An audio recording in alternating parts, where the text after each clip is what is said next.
부모님과 자녀의 지속 가능한 성장을 돕는 교육 컨설턴트 서정인입니다. 지금 저희는 코로나19 방역 수칙을 준수하여 방송을 진행하고 있습니다. 네, 아까 저희 우리 집에서 시작하는 맞춤형 교육 시스템에 관한 일부 방송 잘 들으셨나요? 자주 하는 질문에 대해서 답변을 다 못 드리고 끝이 나가지고요. 2부에서는 그 부분 연결해서 자주 묻는 질문부터 해결하고 바로 더 진행을 하도록 하겠습니다. 아까 저희 유튜브 댓글로 질문을 해주셨던 분이 계셨어요. 아이가 한 가지 관심사에만 지나치게 집중을 하고 다른 부분에는 관심이 없어요 라고 걱정을 해주셨는데요. 그 친구가 8살이라고 또 답변을 남겨주셨더라고요. 먼저 우리 아이를 잘 바라보실 때요. 2가지 부분을 생각하셔야 돼요. 첫 번째는 아이의 발달 단계. 보통 발달 단계는요. 많은 육아 서적에 아니면 인터넷에서 검색을 하시면 자세하게 아실 수가 있어요. 그래서 아이의 발달 단계가 지금 어느 부분이구나 라는 거를 먼저 아셨으면 좋겠고요. 2번째로 아이의 성향. 우리 아이가 어떤 성향을 갖고 있는 친구인지, 아이의 기질이 어떤지 그런 거를 엄마가 먼저 보시고 이 아이가 이런 기질이기 때문에 지금 이런 행동을 하는구나 라고 아이를 조금 더 이해를 해주시면 좋을 것 같아요. 한 가지 아이가 좋아하는 거에만 관심이 있고 좋아하지 않은 거에는 전혀 관심이 없다고 말씀을 해주셨지만 그 정도는 부모님의 주관적인 생각이 들어갈 경우가 있어요. 그래서 어느 정도로 아이가 한 가지에만 몰두하고 나머지에는 좀 관심이 없는지 이거는 자세하게 질문을 해주신 거는 아니어서 제가 특별히 코칭을 해드리기는 조금 어렵고요. 대신 이런 건 있어요. 우리 친구들이 어른도 마찬가지고요. 내가 잘 알고 있는 거, 내가 익숙한 거에서부터 새로운 것을 배웁니다. 배우면은 법칙이 있어요. 새로운 거를 우리가 막 갑자기 자 이거야 공부해 배워 빨리 이거 알아 라고 했을 때는 어려워요. 그런데 내가 조금 알고 있는 거 내가 색깔을 빨간색, 파란색, 노란색 밖에 없었는데 이 세 가지를 알고 있었는데 길을 가다가 비가 오고 난 후에 하늘을 봤더니 이렇게 무지개가 떠 있는 거예요. 무지개네. 내가 알고 있는 빨간색도 있고 파란색도 있고 노란색도 있어. 그런데 그 밑에는 어떤 색깔이 있지? 내가 알고 있는 거에서부터 새로운 사실을 아이들이 배울 수 있기 때문에요. 관심이 우리 친구가 지금 관심을 갖고 있는 것. 예를 들면 우리 친구는 지금 레고를 좋아해요. 레고라는 어떤 그 놀이 제품에 너무너무 재미있어요. 여기에 집중을 하는 친구예요. 그러면 이 아이가 좋아하는 거와 새롭게 아이한테 알려주고 싶은 것을 접목해서 보여주시는 것이 좋은 방법이 되실 수 있습니다. 또 옆에 질문을 계속 이어서 해볼게요. 자, 엄마가 영어를 못하는데 엄마표 영어를 해도 될까요? 네, 많은 분들이 저에게 이런 질문을 정말 많이 해주세요. 영어를 하는 이유에 대해서 이야기를 해드리면요. 자, 영어는 뭘까요? 어떤 학문이죠? 영어는요, 학문으로 따지기 전에 언어예요. 언어를 왜 사용할까요? 나와 상대방의 생각을 서로 교환하고 소통을 하기 위해서 그래서 영어가 언어로서 사용이 됩니다. 우리 아이가 영어를 잘했으면 좋겠는데 엄마는 영어를 못하고 그러면 당연히 자신감이 떨어질 수밖에 없어요. 저도 수학을 잘 못하는데 우리 아이가 수학을 잘했으면 좋겠어요. 그렇다고 제가 아이한테 수학을 딱 가르칠 때 어떻게 하지? 나 수학 못하는데 걱정이 되실 수가 분명히 있습니다. 그런 것처럼 영어도 똑같이 엄마가 영어를 못하는데 우리 아이는 영어를 잘 해주고 싶어. 엄마표 영어 해도 되나요? 네, 해도 돼요. 영어는 언어이기 때문에요. 아이한테 영어의 구조, 기능에 대해서 알려주는 게 아니고요. 영어라는 도구로 너랑 내가 이렇게 대화를 할 수 있어. 너와 내가 이렇게 소통을 할 수 있어. 라고 알려주시는 게 엄마표 영어의 첫 번째 시작이라고 생각이 듭니다. 그래서 엄마가 영어를 못하시면요. 엄마가 못하는 부분을 노력해서 연습하는 부분을 보여주면 우리 아이한테도 우리 엄마도 저렇게 영어 공부하는구나. 나만 해야 되는 게 아니야. 그 긍정적인 모습을 보여줄 수도 있고요.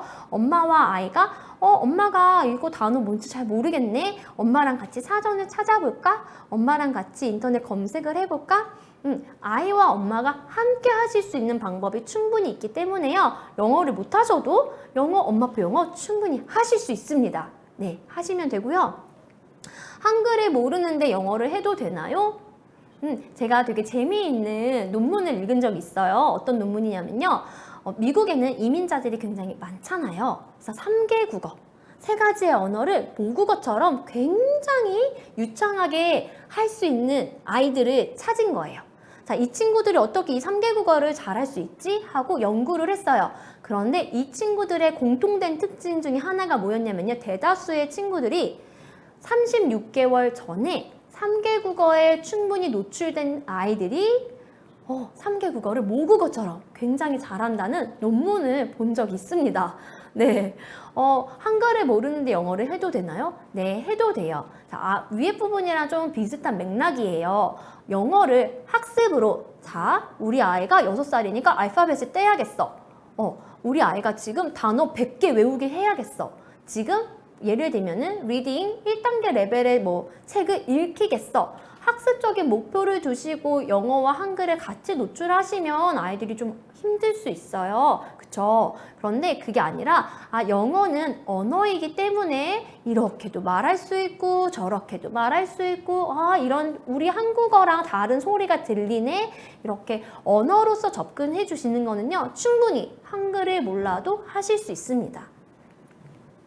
영어책과 DVD 단계별로 추천해 주세요. 네. 저도 모르게 한숨이 나왔는데요. 이런 추천 리스트가 불필요합니다라는 말이 아니에요. 자, 우리 엄마들이요. 영어나 아니면 DVD 어떤 정보를 갖고 계시는 거는 좋은데 그 정보를 그냥 필터 없이 우리 아이화해서 보여주지 않고 무조건 4살 땐 이거 봐야 된대, 6살 땐 이거 봐야 된대, 이 책을 읽고 나면 그 다음 단계 이걸 해야 된대 라고 다른 사람이 세운 기준에 우리 아이를 맞추시면 안 돼요. 네. 어려운가요? 우리 아이가 좋아하는 거, 잘하는 거가 우리 집 홈스쿨의 가장 첫 단계가 돼야 하기 때문에 우리는 무조건 기준이 아이예요. 우리 아이가 잘하는 거, 좋아하는 거, 아까 관심 있는 거에서부터 시작을 하시는 거예요. 아까 처음에 제가 1부에서 질문해 주셨던 거 답변을 드렸는데 다시 한번 설명을 해달라고 댓글이 달려가지고 이 이야기랑 접해서 말씀을 다시 드릴게요. 아까 질문이 뭐였냐면은 8살 친구인데요. 우리 친구는 한 가지 자기가 관심 있는 주제에만 집중을 하고요. 다른 거에는 집중을 하지 않는데요. 그래서 엄마가 걱정이 될 수도 있죠. 우리 아이는 지금 이런 A라는 거를 되게 잘하는데 B에도 좀 관심을 가졌으면 좋겠어. A만 하니까 좀 엄마로서는 걱정이 돼 라고 생각하실 수 있지만 아까 제가 뭐라고 했냐면 사람은 자기가 잘하는 거, 자기한테 익숙한 거에서부터 새로운 것을 배우게 됩니다. 예를 들었던 거는 무지개. 우리 아이가요 3원색을 알고 있어요. 빨간색, 노란색, 파란색, 3원색을 알고 있어요. 그런데 3원색을 알고 있는 아이가 엄마랑 같이 막 길을 가다가 비가 오고 난 다음에 하늘을 봤더니 무지개가 떠 있는 거예요. 엄마 저기 보세요. 저는 빨간색도 알고 있고요. 파란색도 알고 있고요. 노란색도 알고 있어요.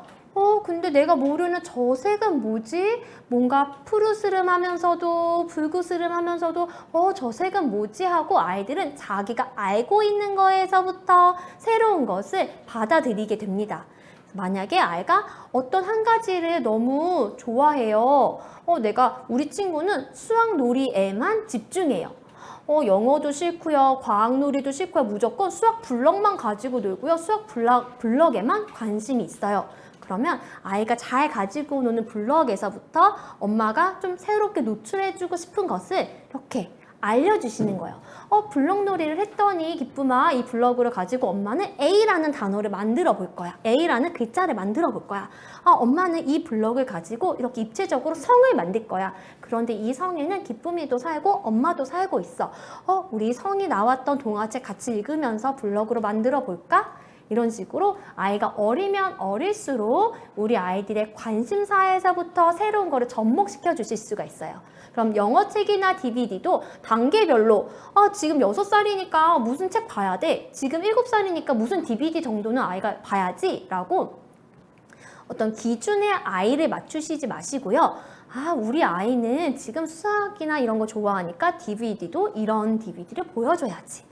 아니면 책도 이런 책을 보여줘야지 해주시는 게 좋아요. 한 가지 예로 책을 선정하실 때 이런 부분 보실 거예요. 추천 연령 4세, 추천 연령 5세. 그런데요, 너무 신기한 게 아이들이 책이나 이런 환경에, 교육 환경에 많이 노출이 안 됐던 친구들은요, 4살 때 4살 추천 연령의 책을 읽을 수 없어요. 6살에 6살 추천 책을 읽을 수 없어요. 그러면 6살의 친구들은 6살용 책만 봐야 할까요? 아니요. 그렇지 않습니다. 6살 친구가요, 엄마랑 같이 블럭놀이를 하다 보니까요, 가르기 모으기를 하고 연산을 하는 거예요.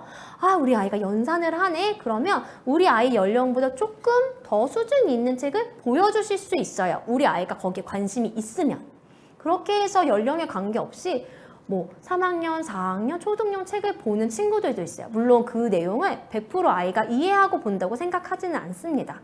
하지만 아이가 정말 그 적정 학년이 될 때까지 계속 반복을 하고 볼 거기 때문에 우리 아이가 지금 관심이 있으면 이 관심사를 가지고 충분히 컨텐츠를 넓게 갖고 보여주시면 좋을 것 같아요. 네, 지금 댓글을 보니까요. 저희 딸은요 3살인데 코코멜론 육아 영어 노래를 한 번 들으면 몇 시간을 부르려고 하는데 괜찮을까요?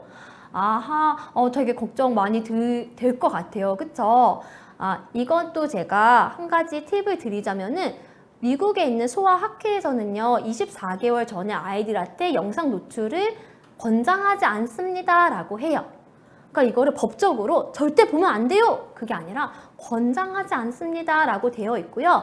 대부분 정신과나 아니면 육아 하시는 그런 전문가 선생님들이 하시는 말씀은 2돌 전까지는 최대한 미디어 노출을 자제했으면 좋겠어요. 1시간이 넘지 않으면 좋을 것 같아요 라고 코칭을 해주고 계세요. 저도 물론 아이가 어렸을 때 11개월까지는 철저하게 TV도 보면 안 되고 어떤 미디어에 노출하지 않으려고 저도 굉장히 노력을 했거든요. 그런데 또 둘째도 태어나고 워킹맘으로 일을 하면서 아이를 기관에 보내게 되고 하다 보니까 좀 어쩔 수 없이 자연스럽게 이렇게 아이들이 미디어에 노출이 되고 어떤 자극적인 영상을 볼 수밖에 없더라고요. 특히 지금 우리 시대의 아이들은 미디어를 통해서 학습을 하고 있고 온라인 학습을 하고 있고 또 줌이라는 화상 툴을 통해서 공부를 하는 시대의 아이들이기 때문에요. 미디어를 엄마가 강제적으로 통제할 수 있는 그거는 되게 어렵다고 저는 생각을 해요. 대신 이거를 하실 때 이야기를 아이가 3살이지만 아이한테 이야기해 주시는 거예요. 기쁨아, 기쁨이가 이거 코코멜론 노래 듣고 싶구나. 그런데 이 코코멜론 노래는 오늘 엄마랑 같이 30분만 부를 거야. 30분 후에는 이거를 기쁨이가 끌 거야 라고 규칙을 알려주시고 이거를 눈으로 확인할 수 있는 타이머 눈으로 확인할 수 있는 구글 타이머라던가 이런 아니면 숫자가 보이는 타이머를 놓고 아이한테 이야기를 해주시는 거예요. 물론 아이한테 이렇게 이야기를 했을 때 아이가 네 알겠습니다 어머님 저는 오늘 30분만 보도록 하겠습니다 하는 친구는 한 명도 없어요. 다 울고요 안 끌려고 하고요 엄마랑 막 실랑이를 벌여요. 어쩔 수 없어요. 그렇지만 아이한테 좋은 습관을 들이기 위해서 설명을 해주시고 아이가 인지할 수 있는 시각적인 도구를 활용을 해서 이거를 습관을 잡으셔야 하는 거예요. 네, 혹시 제 좀 답변에 조금 더 궁금하시면 댓글을 계속 남겨주세요. 그쵸. 30분만 보여준다고 하고 끄면 울죠. 그거는 당연한 거예요. 제가 재밌는 이야기 한 가지 해드릴게요.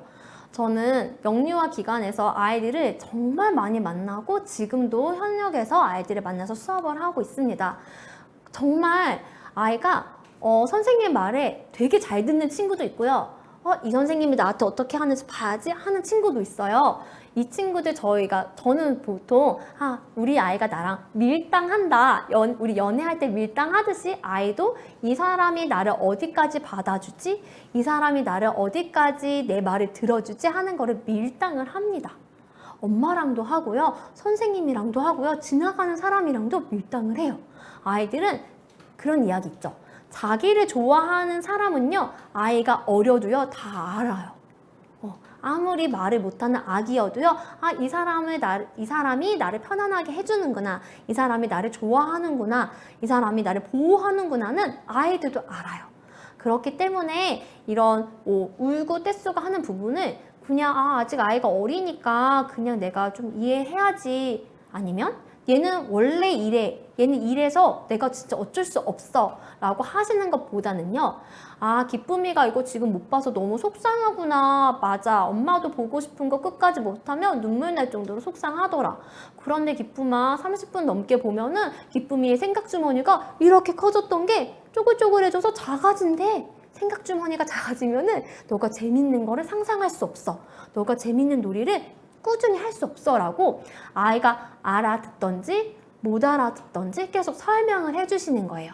보통 어머님들이 어떻게 하시냐면요, 이렇게 해요. 뭐 아닌 엄마도 있지만 대부분의 엄마는요, 30분 됐어, 꺼. 엄마가 30분만 본다고 했지, 꺼. 엄마랑 약속했어. 너 지금 이거 떼부리는 거야, 나쁜 거야 하고 꺼버려요. 이렇게 하면 당연히 나도 화가 나죠. 내가 지금 열심히 너무 좋아하는 거 보고 있는데 갑자기 우리 엄마가 와서 너 아직도 보고 있어? 야, 꺼! 이러면 화가 나죠. 그쵸? 그런데 그게 아니라 아이가 이해하던지 못하던지 설명을 해주시는 거예요. 기쁨이 속상하지. 그래, 맞아. 엄마도 할머니가 이렇게 끄면은 속상하더라. 근데 지금 이렇게 끄는 게 기쁨이를 위한 거야. 라고 설명을 해주시고 그런 받아들일 수 있는 시간을 계속 가지셔야 돼요. 네, 하실 수 있어요. 네. 맞아요. 아직 아이가 3살이면요, 대화가 조금 잘 안 될 수도 있어요. 왜냐면 아이들이 잘 이해를 못할 수도 있잖아요. 엄마 말을 잘 이해를 못할 수 있지만 아이들이 느낌은 알아요. 엄마가 지금 무작정 나한테 화를 내는 거야. 아니면 엄마가 지금 이거를 나를 이해시키려고 설득하는 거야. 엄마가 내 입장에서 나를 존중해주고 있는 거야. 이거는 아이들이 느끼거든요. 그래서 그렇게 내가 너를 존중하는 거야 라는 그런 마음으로 아이한테도 알려주셔야 돼요. 그리고 한 가지 또 재밌는 게 이런 게 있어요. 어떤 거냐면 제가 아이들을 많이 이렇게 수업을 하면서 뭘 느꼈냐면요, 우리 아이들은요, 나이가 들면 들수록 알아요. 이건 내가 잘한 행동이다. 이건 내가 못한 행동이다. 아이들도 알아요. 그런데 선생님 중에서 아이가 잘못된 행동을 해도 선생님이 계속 그래, 너는 원래 이런 아이니까 하고 받아주는 선생님이 있고요. 어떤 분은요, 아이가 잘못을 했어요. 안 좋은 버릇없는 행동을 했을 때 기쁨아, 너가 그렇게 행동하는 거는 버릇없는 행동이야. 이런 행동을 하면은 선생님이 불쾌하고 이거는 너한테도 좋지 않은 거야. 앞으로는 이렇게 했으면 좋겠어 라고 아이를 잡아주는 선생님이 있어요. 아이들은 어디에서 안정감을 얻냐면 자신이 내가 잘못한 거, 그러니까 내가 아직 잘 못한다는 거, 내가 미숙하다는 거를 아직 아이들도 알거든요. 근데 그거를 이렇게 잡아주는 사람한테서 안정감을 느껴요. 오히려 엄마가 훈육을 한다고 해서 아이들이 엄마한테 정을 떼거나 엄마는 나를 미워해. 엄마는 내 친엄마가 아닌가 봐. 이렇게 생각하는 아이들은 거의 없어요. 오히려 아이들은 엄마가 자기한테 이게 더 좋은 거야. 이거는 너를 위해서 엄마가 이렇게 훈육을 하는 거야 라고 아이한테 했을 때 거기서 안정감을 갖고 있기 때문에요. 이렇게 알려주시는 게 되게 중요해요. 좀 도움이 되셨을까요? 네. 절대 실패하지 않는 홈스쿨링 꿀팁 3가지를 조금 빠르게 설명을 드릴게요. 어떤 게 있냐면요. 첫 번째, 옆집에 뭐 하는지 물어보지 않기. 네, 옆집 아이가 뭐 하는지 물어보지 마세요. 왜냐면 나도 모르게 옆집 아이와 내 아이를 비교하게 됩니다. 비교하는 순간 홈스쿨링을 되게 안정적으로 진행하기가 어려워요. 왜냐면 엄마니까. 선생님은 그렇지 않거든요. 선생님은 아이들을 비교할 수 있어요. 그리고 아이들을 기질적으로 판단을 해서 아, 우리 이 친구는 이런 기질을 갖고 있어서 이런 부분이 좀 부족할 수 있어. 아, 그럼 내가 이런 기질을 갖고 있으니까 이렇게 도와줘야지. 선생님들은 사실 분석을 하세요. 그런데 엄마는 어때요? 감정적으로 받아들여져요. 옆집에도 6살이고 우리 아이도 6살인데 옆집에는 벌써 구구단을 한다고? 우리 애 늦은 거 아니야? 불안해져요. 그쵸? 그러니까 옆집에 뭐 하는지 물어보지 마시고요. 인스타 검색하지 마세요. 그냥 보이면 아, 그런가 보다 하시면 돼요. 두 번째는요. 차고 넘치게 애정 표현을 해주세요. 이게 너무너무 홈스쿨링에서 정말 중요해요. 우리가 홈스쿨링을 하는 이유가 뭐예요? 아이를 사랑하고 아이를 정말 잘 키우려고 하는 게 홈스쿨링이에요. 아이를 뭔가 나의 소장품으로, 나의 장식품으로 우리 아이 이 정도 합니다 라고 자랑하려고 홈스쿨 하는 게 아니에요. 그쵸? 그렇게 자랑할 거면 홈스쿨 하지 마세요. 제가 좀 무섭게 말했어요. 네, 그렇게 내 아이를 나의 액세서리처럼 자랑하려면 홈스쿨 하지 마세요.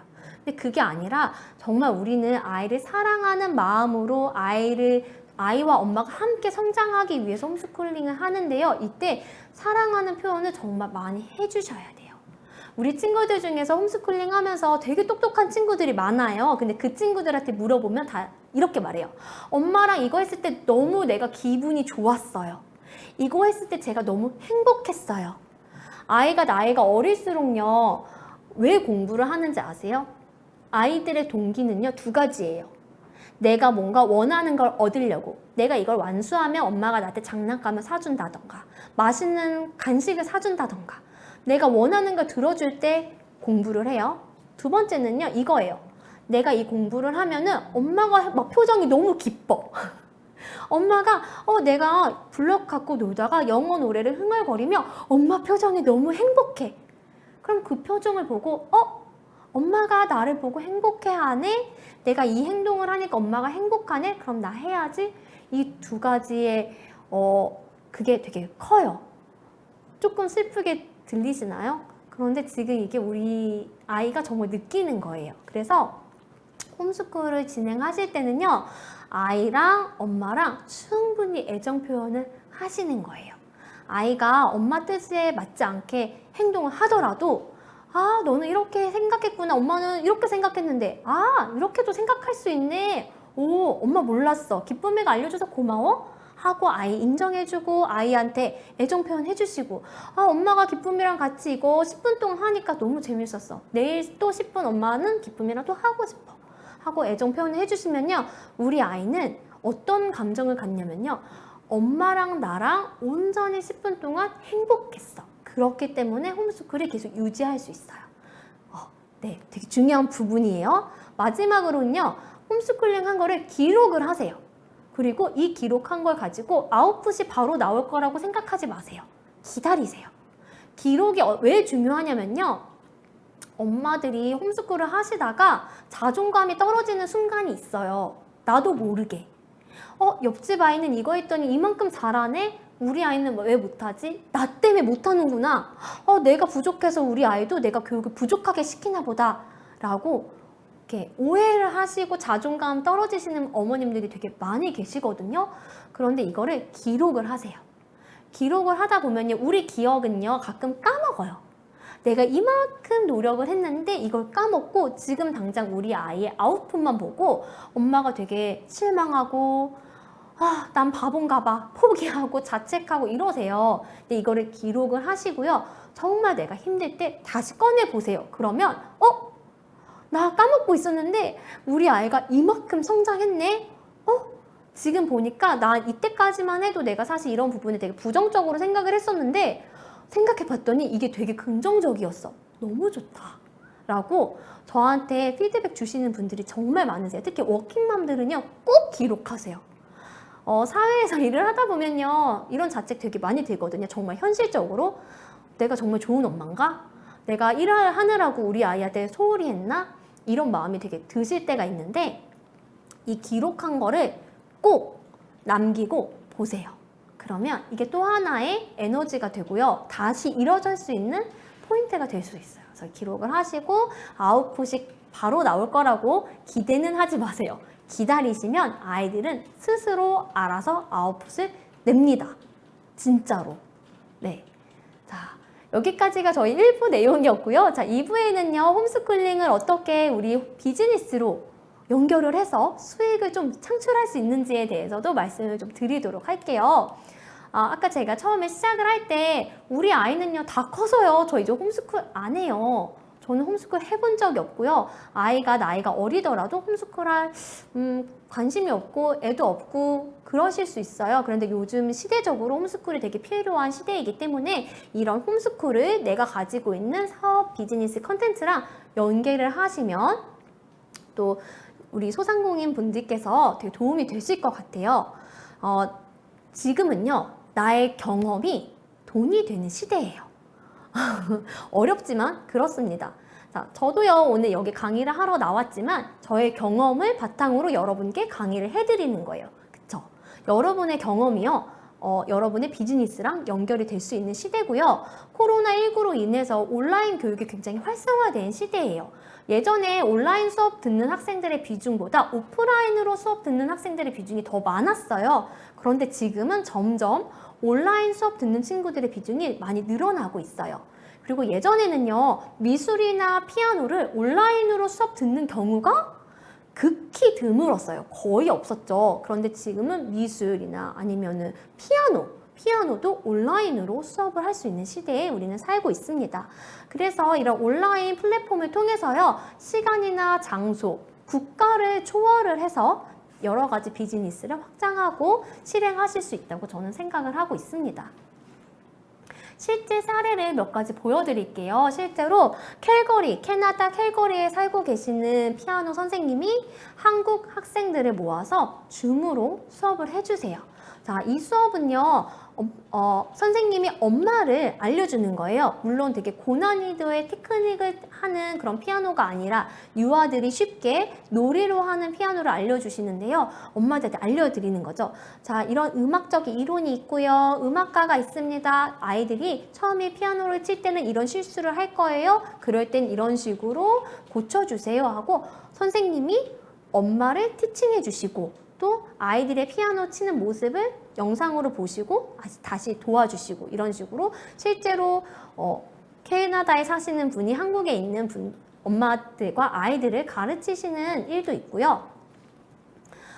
예전에 뭐 방과 후 미술이라던가 도서관에서 하는 미술 활동들을 지금은 줌에서 아이들한테 직접 강의를 해주시는 사례도 있습니다. 그래서 온라인 미술, 명화 클래스 이런 것도 있고요. 제가 봤던 분 중에 한 분은 이런 것도 했어요. 어떤 걸 하셨냐면요. 수학 선생님이에요. 수학 선생님인데 이 선생님은 되게 수학을 가르칠 때 재미난 방법을 아이들을 가르치시는 거예요. 그래서 이 친구들을 줌을 통해서 수학 푸는 방법을 알려주시는 선생님도 계세요. 네, 이런 것도 있죠. 요새는 출판도 많이 하고 있습니다. 아이와 책으로 대화하는 노하우를 이렇게 종이책으로 출판하시는 분도 있고요.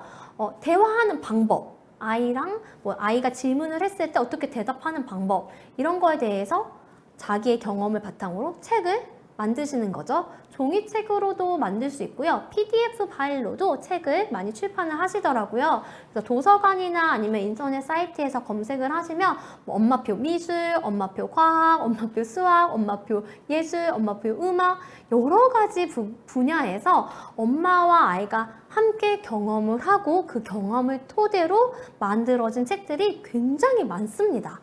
네, 그 책을 쓰신 분들이요. 전문가이신 분들도 계세요. 원래 엄마가 수학 선생님인데 우리 아이를 낳고 홈스쿨링 하다 보니까 이렇게 했습니다 라고 엄마가 원래 전문가이신 분들도 계시고요. 혹은 엄마 원래 전문가가 아니에요. 엄마는 미술 선생님도 아니고 미술 전공자도 아니지만 아이가 좋아하는 거에 관심을 갖고 여기저기 아이랑 이렇게 생각을 해서 아이디어를 찾아서 놀이했던 거를 책으로 이렇게 내시는 분들도 굉장히 많이 있습니다. 그래서 아이랑 엄마랑 실제로 했던 거. 제가 읽었던 책 중에서요 굉장히 신박했던 책이 있어요. 어떤 책이냐면 어린이라는 세계라는 책이 있는데 그 책의 작가님은요 아이를 낳아서 키운 분이 아니에요. 그럼에도 불구하고 어린이에 관한 책을 쓰셨어요. 그러니까 우리가 지금 어떤 경험을 갖고 전문가가 아니더라도 책이나 아니면 컨텐츠를 만들 수 있는 시대에 살고 있고 여러분도 할 수 있다고 저는 말씀을 드리고 싶습니다. 그리고 방금 말씀드렸던 것처럼 개인 컨텐츠를 제작을 해서 스마트 스토어라던가 아니면은 여러 가지 플랫폼을 통해서 자기 컨텐츠를 판매하시는 분들도 있어요. 제가 봤던 것 중에 또 어떤 게 있었냐면은 엄마표 놀이인데 이 놀이를 할 스터디원을 모집을 하고 이 스터디 하시는 분들에게 약간 소정의 교육비를 받으시는 거죠. 그렇게 자기 컨텐츠를 만들어서 그 컨텐츠를 판매하시는 분들도 있고요. 이게 강의가 될 수도 있고 아니면 굿즈가 될 수도 있어요. 그러니까 물건이 될 수도 있어요. 제가 구매했던 것 중에 하나는 홈스쿨링 다이어리도 봤어요. 다이어리가 여러 가지 종류가 있어요. 스터디 플래너도 있고 아니면 비즈니스 플래너도 있고 여러 가지 뭐 3P 바인더도 있고 여러 가지 목적에 따라서 다이어리가 굉장히 종류가 많잖아요. 근데 홈스쿨링 하는데 도움이 되는 다이어리는 아직은 시중에는 많지가 않더라고요. 검색을 했는데 실제로 그렇게 엄마와 아이의 스케줄을 딱 정리해 두고 그리고 홈스쿨에 필요한 사이트들 도움이 됐던 자료들을 모아놓은 다이어리도 판매가 되고 있습니다, 여러분. 그래서 자기가 개인적으로 필요한 부분을 컨텐츠를 만들어서 실제로 판매하시는 분들도 많고요. 검색을 하실 때 디지털 노마드, 스마트 스토어, 공동구매, 홈스쿨링 검색을 하시면 그런 거에 따라서 다양한 비즈니스 형태를 보실 수가 있어요. 한 가지 예를 들면은 어떤 나한테는 좋은 제품이 있고 이 제품을 홍보를 할 때 예전에는 막 광고를 열심히 했는데 그게 아니라 어떤 사람한테 협찬해주고 그 사람이 홍보를 해주고 저 이런 거 사용해 봤더니 너무 좋더라고요. 이렇게 홍보를 해주는 이런 사례가 지금은 굉장히 보편화가 됐다고 생각이 들어요. 네, 많이 보셨을 것 같아요. 그쵸? 지금 제가 하고 있는 것 중에 하나는 개인 컨텐츠를 제작을 해서 저는 이제 뭐 오디오 클립이라던가 유튜브 같은 채널에다가 올리고는 있는데요. 사실 이런 부분은요, 지금 당장 나의 비즈니스, 뭐 나의 사업에 당장 크게 도움이 되는 부분은 아니에요. 그런데 어떤 게 좋으냐면은 저의 생각은 이래요. 오늘 제가 이렇게 강의를 하면서 지금 강의를 들으시는 분들도 아까 너무 잘 들었고 2부도 기대가 돼요. 이런 댓글이 있으셨거든요. 네. 제가 이렇게 말씀을 드리는 게 어떤 분들은 처음 들어서 그렇구나 하고 가볍게 넘기시는 분들도 계시겠지만 어떤 분들은 정말 절박한 마음으로 나 이거 정말 궁금해. 너무너무 해결을 하고 싶은데 좀 날 도와줄 사람을 주변에서 찾기가 어렵다.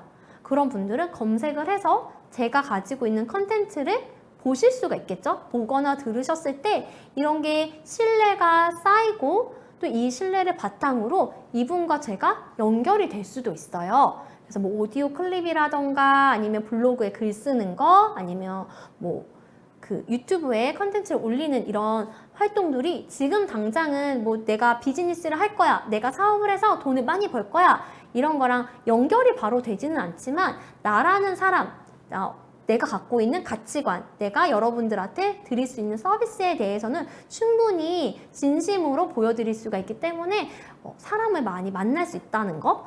그래서 혹시 지금 어떤 비즈니스를 계획을 하고 계신다거나 아니면 비즈니스를 하고 있는데 그런데 이거를 내가 홈스쿨링이랑 이어주고 싶어요 하시면은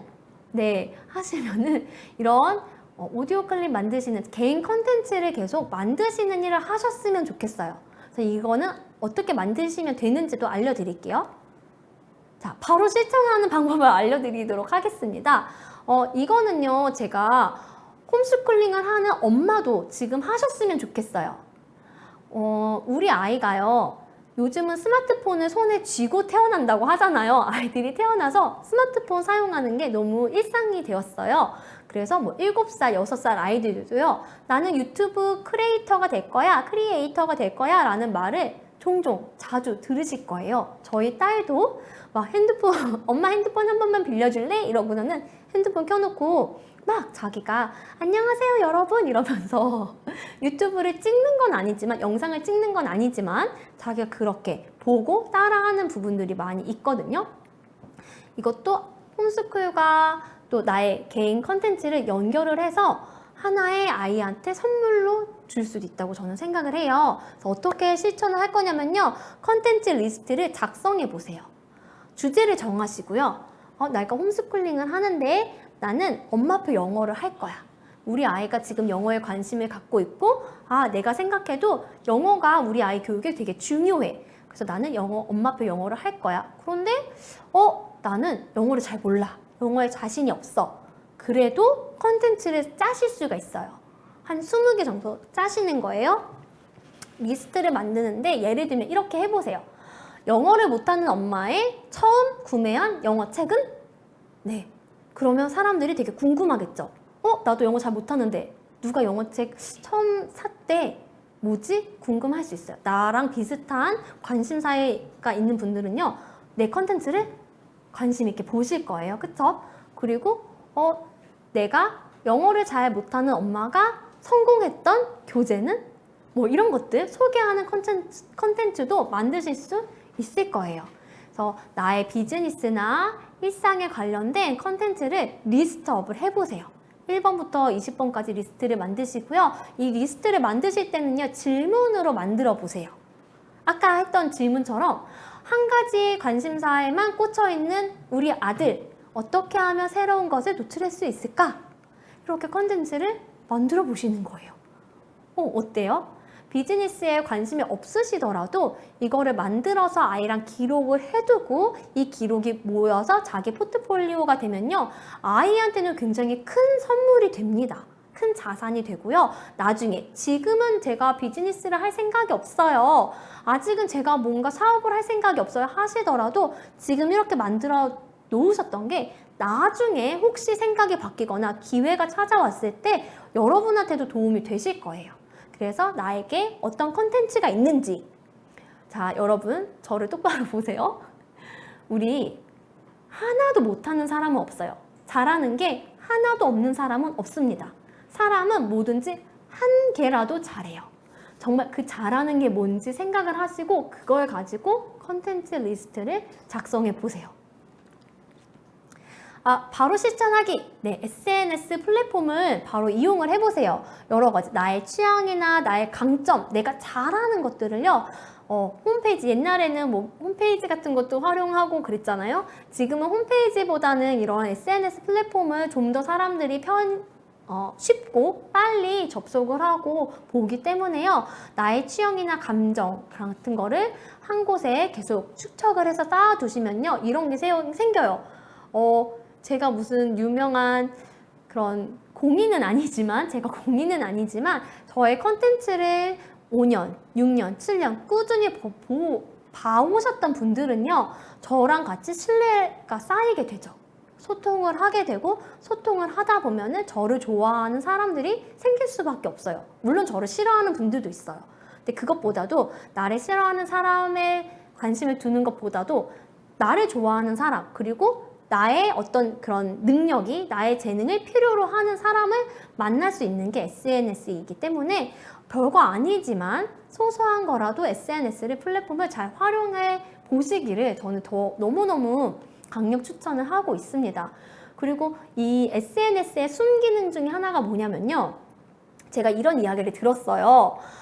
제가 홈스쿨을 하는데요. 집 주변에 아이 또래 친구들 엄마를 만나면 교육관이 맞지 않아서 좀 외로워요. 내가 집에서 엄마표로 이런 미술 활동을 합니다. 아니면 엄마표로 이런 수학 활동을 합니다. 라고 이야기를 했을 때 동네 엄마들이 이해를 해주시는 분도 있지만 뭘 그걸 그렇게까지 해 라고 이해를 못 하시는 분들도 간혹 계세요. 근데 그런 게 좀 많이 외로웠는데 SNS를 통해서 나랑 교육권이 비슷하거나 아니면 나랑 좀 고민이 비슷한 엄마들을 만나서 서로 소통을 하면서 이런 좀 어려웠던 마음을 많이 이렇게 좋게 푸실 수 있는 방법도 돼요. 그래서 순기능이 있기 때문에 SNS를 적극 활용해 보시면 좋을 것 같아요. SNS를 활용하실 때 몇 가지 툴을 알려드릴 거예요. 미리 캔버스라는 디자인 툴을 사용할 수 있는 사이트고요. 여기는 무료로 제공을 하고 있고 여러 가지 내가 뭐 포스터를 만든다던가 아니면 예쁘게 포스트잇을 만든다거나 할 때 워크지를 만들 때에도 사용을 하실 수가 있어요. 여러 가지 템플릿이 있기 때문에 필요에 따라서 템플릿 골라서 되게 쉬운 방법으로 만드실 수가 있고요. 비슷한 사이트는 캔바라는 사이트도 있고요. 비슷해요. 디자인 툴을 사용할 수 있는 곳이고요. 그 다음에 네이버 웨일이라는 웹사이트도 있습니다. 네이버에서 네이버 웨일이라고 검색을 하시면 똑같이 네이버랑 똑같은 사이트 창이 떠요. 근데 거기에 보면은 화상을 켜서 공유할 수 있게 화상 줌은 많이 사용해서 아시죠? 네, 줌처럼 화상을 통해서 아이랑 뭐 이렇게 대화를 한다던가 회의를 할 수 있는 그런 툴을 네이버 웨일에서도 사용을 하실 수가 있습니다. 줌 같은 경우에는요, 무료 버전은 40분으로 시간 제한이 되어 있는데 네이버 웨일은 시간 제한이 없어요. 네이버 회원이라면 누구든지 사용을 할 수 있고 이 부분이 있으니까 한번 이것도 같이 고민해서 사용해 보시면 좋을 것 같아요. 그리고 바로 하실 수 있는 것 중에서 구글 클래스도 사용하실 수가 있는데요. 구글 클래스는 뭐냐면은 온라인 교실이라고 생각하시면 돼요. 그래서 여기에다가 여러 가지 문서라던가 이미지, 동영상 아니면 링크 이런 것들을 올려주시고 내가 초대한 사람들만 이거를 볼 수 있게 자료실처럼 사용하실 수가 있고요. 비슷한 사이트로는 패들렛이라는 사이트도 있어요. 이 패들렛은 어플로 사용을 하시는 건데 패들렛에도 이렇게 교실처럼 내가 초대한 사람들만 이 자료를 볼 수 있게 관리를 하실 수 있는 도구이기 때문에 편하신 거를 골라서 사용하시면 될 것 같아요. 네. 제가 여태까지 여러분께 여러 가지 홈스쿨이 무엇인지, 어떻게 홈스쿨을 할 수 있는지, 그리고 이 홈스쿨을 비즈니스랑 어떻게 연결을 할지, 비즈니스를 할 때 어떤 작업 툴이 있는지 간단하게 설명을 드렸어요. 마지막으로 제가 생각하는 저의 해맑은 육아에 대해서 설명을 드리고 마무리를 하도록 하겠습니다. 자, 육아라는 한자는 이런 한자어예요. 기를 아이. 육아는 아이를 기르는 일입니다. 그쵸? 그런데 아이를 키우다 보니까요, 가끔 이런 마음이 들 때가 있어요. 아이를 통해서 내가 성장하고 있구나. 그래서 알을요, 이렇게 저는 바꿔봤습니다. 기를 육에 나아. 육아는 아이만 키우는 게 아니에요. 육아는 아이와 나 자신을 키우는 일입니다. 그래서 제가 저의 SNS에 올리는 해맑은 육아는요, 해맑게 아이를 키워야지 라는 의미뿐만이 아니라 나도 순수하고 티 없이 성장해야지 라는 의미가 내포되어 있고요. 지속 가능한 육아를 하시려면 제가 경험을 하고 있습니다. 부모와 자녀가 함께 성장을 해야지 지속적으로 꾸준히 육아를 하실 수가 있습니다. 자, 다른 건 다 잊으셔도 됩니다. 다른 건 다 까먹으셔도요. 오늘 이거 하나만은 꼭 기억하세요. 1과 3과 육안, 교육은 하나입니다. 네, 이상으로 오늘 강의는 마치도록 하겠습니다. 감사합니다.